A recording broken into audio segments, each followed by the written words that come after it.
Y a-t-il un cadeau que quelqu'un vous a offert il y a des années et qui est toujours à la même place? Mon grand-père maternel avait une boussole. Ce n'était pas une boussole de collection, pas un objet décoratif pour une étagère, pas quelque chose de prétendu ou de nostalgique. C'était une boussole de terrain, en laiton, avec une aiguille qui tremblait légèrement avant de se stabiliser sur le nord. Une vraie boussole, usée par des années de travail. Il l'avait achetée en 1948, quand il avait 22 ans et qu'il travaillait comme géomètre dans les Pyrénées. Ce métier qui n'existe plus tout à fait maintenant, celui de mesurer les terres, de comprendre les contours du monde en marchant dessus, pas en regardant des écrans. Il l'avait gardé sa vie entière. C'est ça qui m'a frappé réellement. Pas seulement qu'il l'ait tue, mais qu'il l'ait gardée. Des décennies, à travers des déménagements, à travers la guerre, à travers tout ce qui se passe dans une vie. Ça dit quelque chose, non? Quand quelqu'un garde un objet pendant 60 ans, ça signifie qu'il signifie quelque chose. Je m'appelle Philippe Renard, j'ai 63 ans maintenant. Je suis professeur de biologie retraité, j'ai enseigné à Nantes pendant 30 ans, toujours au même lycée, la plupart du temps. Mon grand-père, on l'appelait Pépé Auguste. C'était le diminutif familial, le type de surnom qui disparaît avec les générations. Il est mort quand j'avais 16 ans, un dimanche simplement. Une crise cardiaque très rapide. On ne s'attend pas à ces choses-là, même quand on a 16 ans et qu'on croit comprendre la mort. Quand il est mort, il n'y avait pas grand-chose à hériter.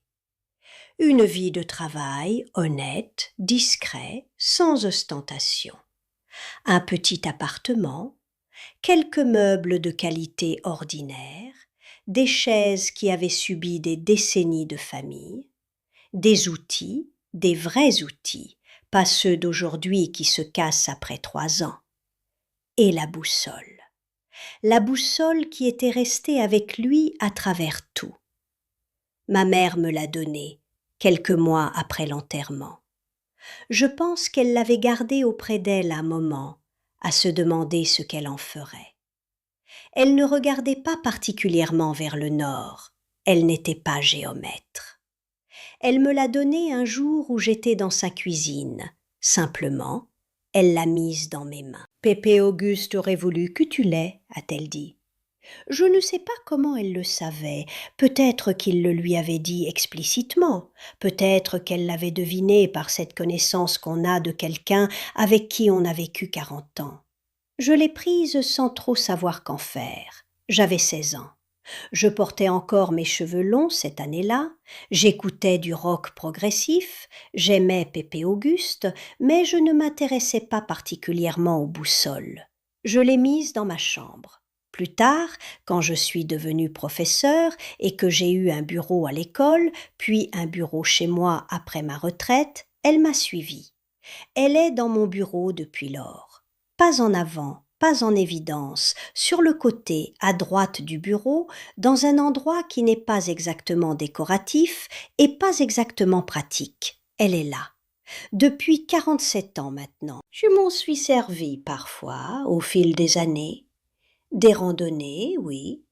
Des sorties avec mes élèves, quelquefois. J'aimais les emmener dehors, montrer comment s'orienter, comment comprendre l'espace réel, au lieu de simplement lire une carte. Mais sa fonction réelle, sa fonction véritable, depuis longtemps maintenant, n'est pas de m'indiquer le nord. Ce n'est plus sa fonction matérielle. C'est de me faire penser à Pépé Auguste.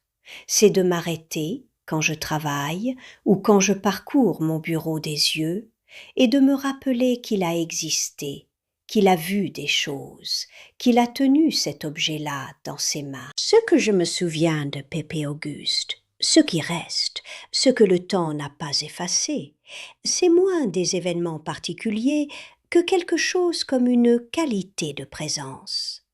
Je ne me souviens pas de conversations précises. Je ne peux pas vous raconter une histoire que j'aurais vécue avec lui, rien de dramatique, rien de spécialisé. C'était un homme ordinaire, dans le sens le plus profond du mot. Mais c'était un homme qui regardait les choses avec attention, pas de façon ostentatoire, pas en le faisant remarquer, pas en disant regardez comme je regarde bien. Simplement, quand il regardait quelque chose, un oiseau, un nuage, un insecte sur une feuille, on avait l'impression que la chose méritait d'être regardée, qu'elle avait un poids, une réalité, quelque chose à dire. Les choses sous son regard devenaient intéressantes. C'était un don, vraiment. Un don qu'on ne parle jamais, cette capacité à porter de l'attention à un insecte sur une feuille sans faire de ça une performance. J'ai essayé d'apporter ça à mon enseignement, à la fin. Pas dès le début, j'ai dû apprendre.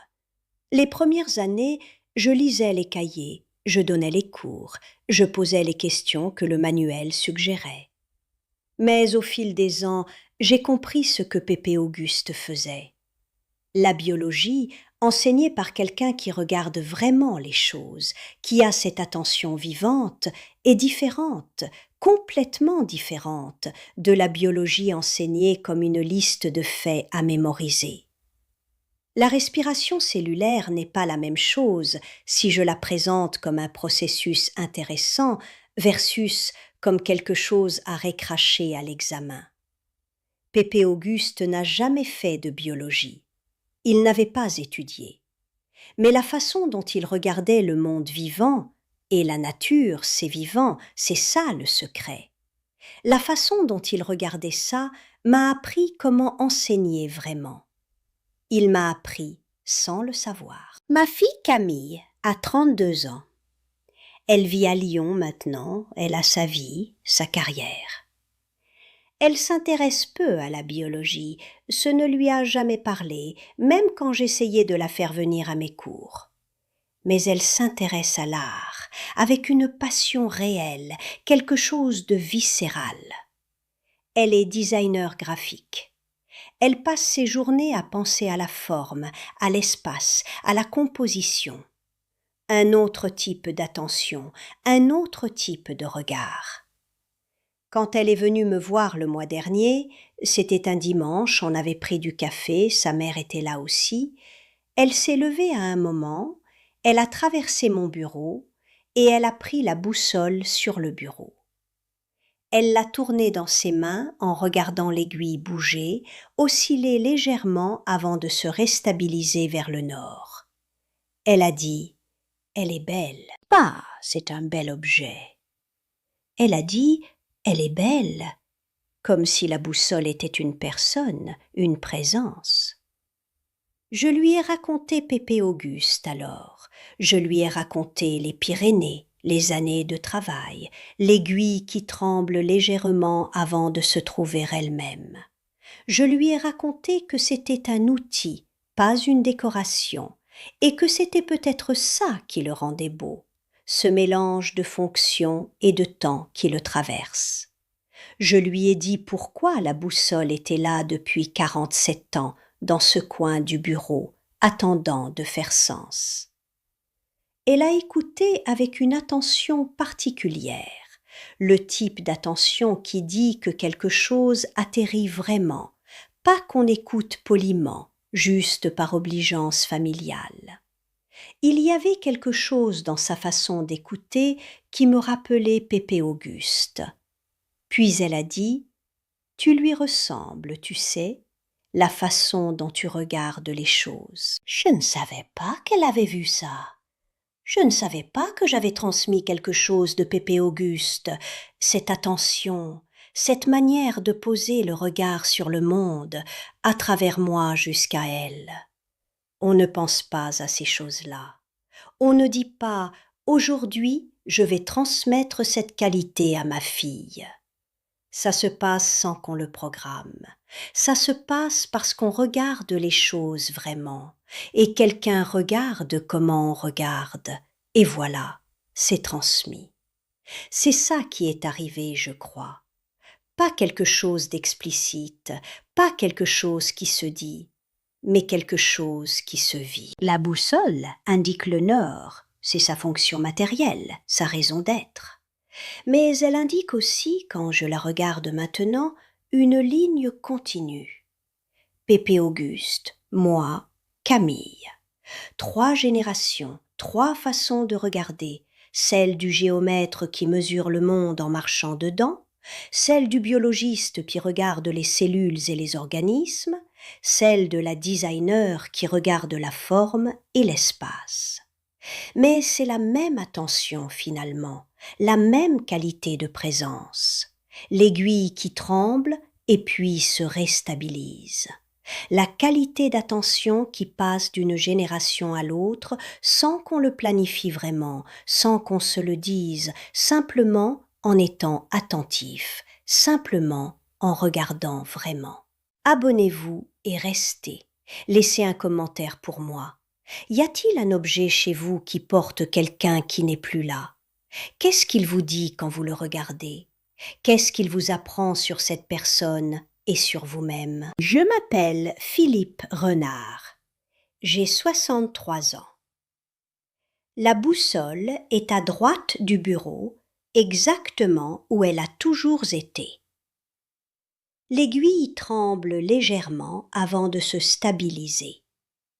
Et quand je la regarde, je vois 3 générations qui se regardent, les choses avec attention, qui se transmettent quelque chose de vivant sans en parler. C'est ça, un héritage. Ce n'est pas un héritage qu'on programme, c'est un héritage qu'on vit.